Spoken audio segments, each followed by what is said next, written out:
The ballroom in Washington, D.C., glittered under crystal chandeliers as Megan stood on the stage next to her fiancé, the ring sparkling on her finger under the spotlight. But as the senator announced the political alliance that would seal their family's futures, Megan's eyes locked with mine in the crowd. In a heartbeat, she yanked the ring off, stepped down from the stage, and kissed me passionately in front of the 200 stunned guests, her lips trembling against mine while cameras flashed and gasps rippled through the room like a shockwave. Senator Harlan Whitaker's face turned purple with rage, his carefully scripted speech dying on his lips.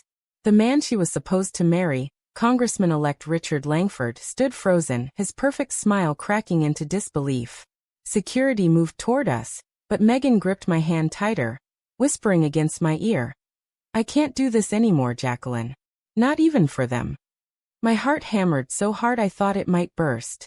2 years of stolen moments, whispered promises in the dark, and endless fear of discovery had just exploded into the open under the glare of every major news outlet in the country. I could already see the headlines forming in my mind. Senator's daughter rejects political marriage for secret female lover. The room erupted. Whispers turned to shouts. Megan's mother clutched her pearls, tears streaming down her face, while her younger brother stared at us with open contempt.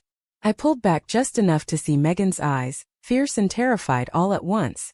This was the woman I had fallen for in a quiet coffee shop in Georgetown, the woman who once laughed softly when I spilled my latte, and then helped me clean it up like it was the most natural thing in the world. Now she had just sacrificed everything, and the weight of what came next pressed down on both of us like the heavy velvet curtains framing the stage.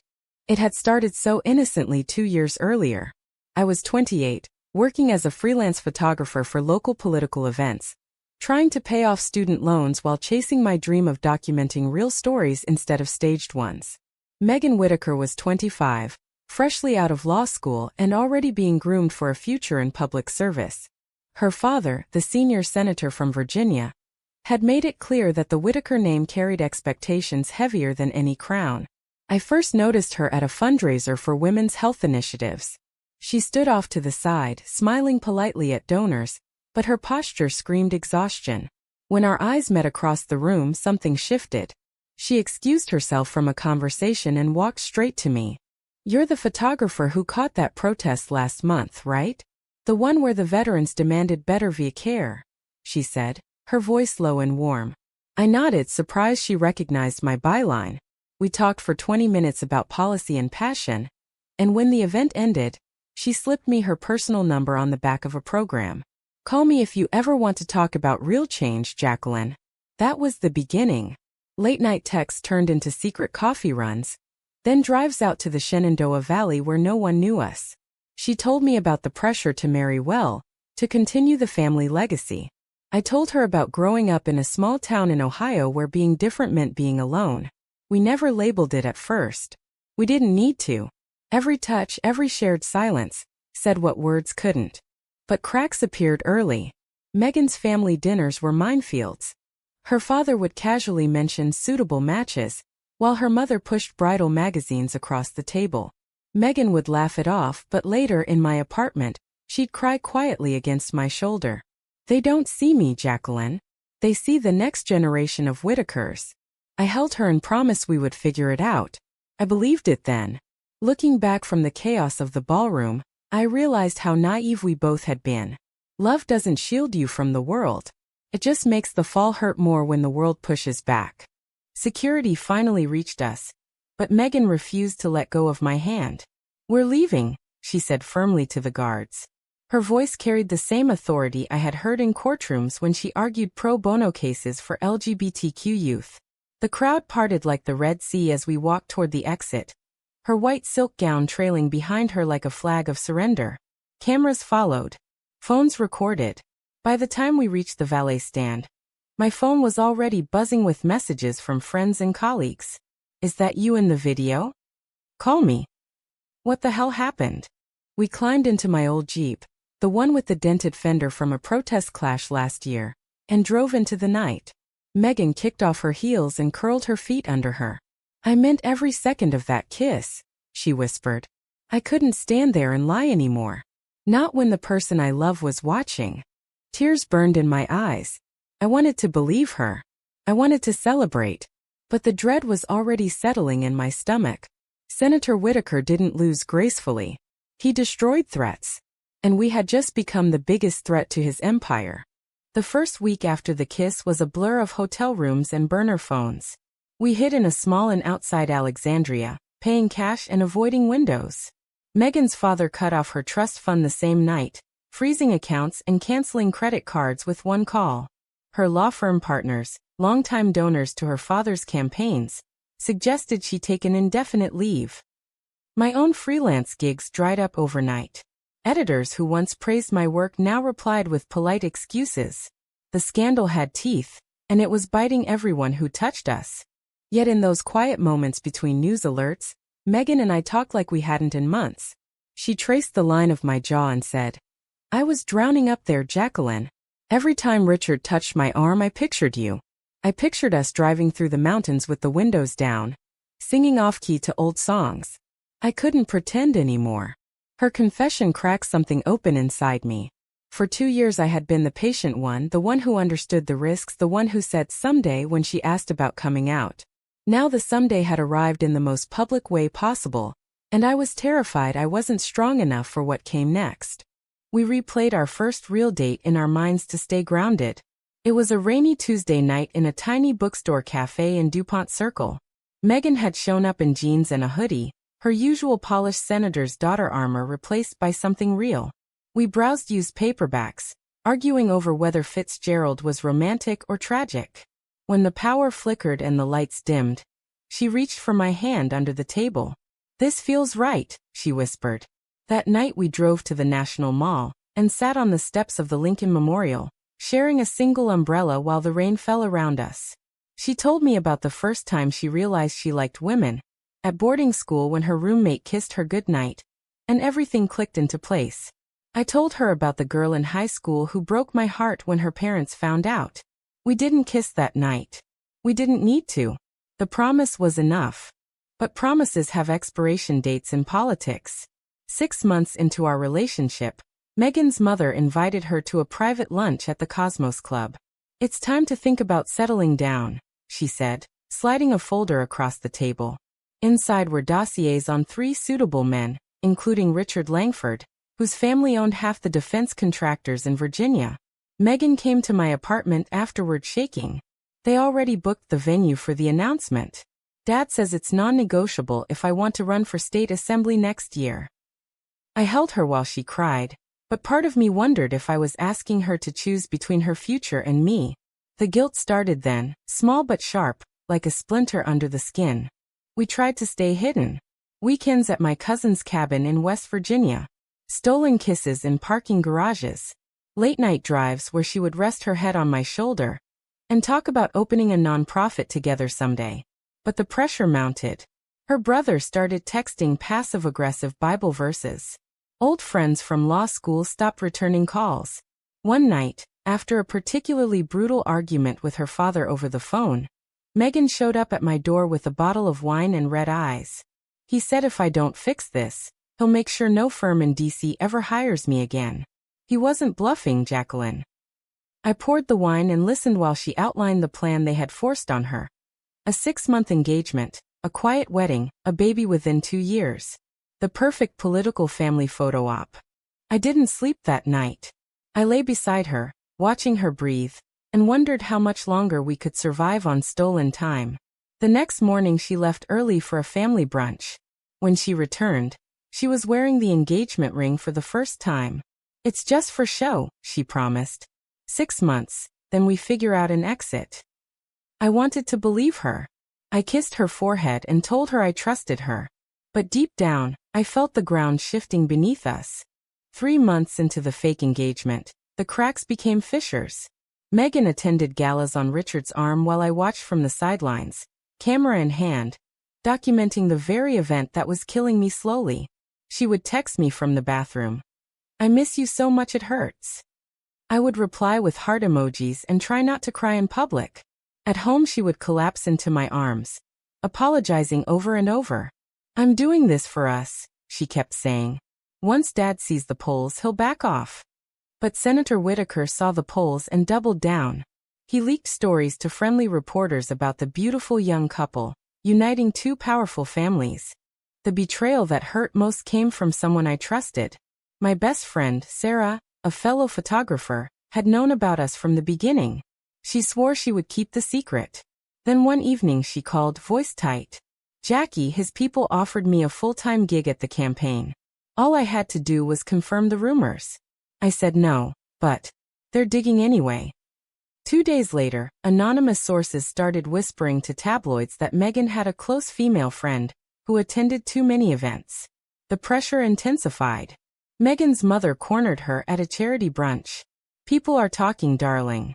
Fix this before it fixes you out of the family. I confronted Megan that night in our kitchen. How much longer, Meg? Every time I see you smile at him in photos, something inside me dies. She slammed the cabinet door. You think this is easy for me? I'm the one lying to everyone I love. I'm the one who has to kiss him on the cheek while imagining your face. But if I walk away now, my father will ruin both of us. Is that what you want? The argument escalated. Words flew like knives. She accused me of not understanding the weight of legacy. I accused her of choosing comfort over courage. We didn't speak for 2 days. When she finally came back, she crawled into bed beside me and whispered, I'm scared, Jacqueline. I'm so scared I'll lose you either way. We tried therapy, but the therapist we found through an underground LGBTQ network warned us that coming out publicly could trigger a media firestorm. Your father's machine is powerful, she told Megan. You need an exit strategy. So we made one. Megan would complete the engagement announcement, attend a few events, then gradually distance herself, citing career focus. We set a date 6 months out. It felt like a plan. It felt like hope. Then Richard proposed publicly at a 4th of July picnic. The ring was bigger. The cameras were everywhere. Megan said yes with tears in her eyes that only I knew were from panic, not joy. That night she showed up at my apartment smelling like fireworks and regret. I didn't know he was going to do that. I swear. I held her while she shook, but the splinter of doubt had become a full wound. I started questioning everything. Was I asking her to destroy her life for me? Was love supposed to cost this much? The final month before the engagement party was pure psychological warfare. Senator Whitaker scheduled daily strategy sessions. Richard sent flowers and jewelry with notes about our future. Megan's phone never stopped buzzing with congratulations from people who had no idea they were congratulating a lie. At night she would pace our living room, practicing the speech she would never give. I can't marry him, Jacqueline. But if I say no now, Dad will cut me off completely. No law license, no contacts, nothing. I sat on the couch watching her unravel, and realized I had become part of the cage. We fought more than we loved. One night she screamed at me. You get to be the pure one. The one who never has to compromise. I'm the one carrying both our futures on my back. I screamed back that I had given up jobs, friends, and my reputation for her. The neighbors called security. We spent the night in separate rooms, crying into pillows. The next morning she apologized with coffee and a kiss. I don't know who I am anymore without them, she admitted. That was the moment I understood the real conflict wasn't with her family. It was inside her. The little girl who grew up believing family was everything was fighting the woman who had found something bigger. I started preparing for the worst. I updated my resume. I reached out to contacts in California about moving. I even packed a small bag with our important documents. Megan saw it one morning and froze. You're leaving me? The pain in her voice broke me. No, I said. I'm preparing so we can leave together. She cried then, really cried, the kind of sobs that come from the soul. We made love for the first time in weeks, slow and desperate, promising each other the future we both wanted. But the machine kept turning. The engagement party venue was confirmed. The guest list hit 200. Richard's family flew in from Texas. Megan's mother booked a honeymoon suite in the Bahamas. The night before the event, Megan sat on the edge of our bed in the dark. If I go through with the announcement tomorrow, will you still be here when I come home? I took her hands. I'll always be here. But you have to decide what home means. She didn't answer. She just held me until dawn. The morning of the engagement party dawned bright and cruel. Megan stood in front of the mirror in the white silk gown her mother had chosen, looking like a bride and a prisoner at the same time. I helped zip it up, my fingers shaking. "You don't have to do this," I whispered. She met my eyes in the reflection. "I know. But I need them to hear me say no in public. Otherwise they'll never believe it." We drove separately. I arrived early as press, camera around my neck like armor. She arrived on Richard's arm, smiling the practiced smile I had come to hate. The ceremony unfolded like a slow-motion nightmare. Speeches praised the union of two great American families. Toasts celebrated tradition and legacy. I stood at the back, lens focused on Megan's face, capturing every flicker of pain. When the senator handed the microphone to his daughter for the official acceptance, the room held its breath. Megan took it, looked out at the sea of faces, then found me. That was the moment. "I can't do this," she said clearly into the microphone. The room froze. "I love someone else. Someone who sees me, not the Whitaker name." She pulled the ring off, held it up so the diamonds caught the light, then dropped it onto the stage with a metallic clink that echoed like a gunshot. She stepped down the stairs, gown flowing behind her, and walked straight to me. The kiss wasn't planned. It wasn't gentle. It was 2 years of fear and love and defiance poured into one moment. Chaos followed. Her father roared. Richard shouted. Guests surged forward. But Megan grabbed my hand and we ran. Through the service entrance, past security, into the night. We didn't stop until we reached my Jeep 3 blocks away. Sirens wailed in the distance. My phone lit up with notifications. The video was already trending. We drove north, not knowing where we were going, only that we were finally free. Megan leaned her head against the window and laughed through tears. I did it. I really did it.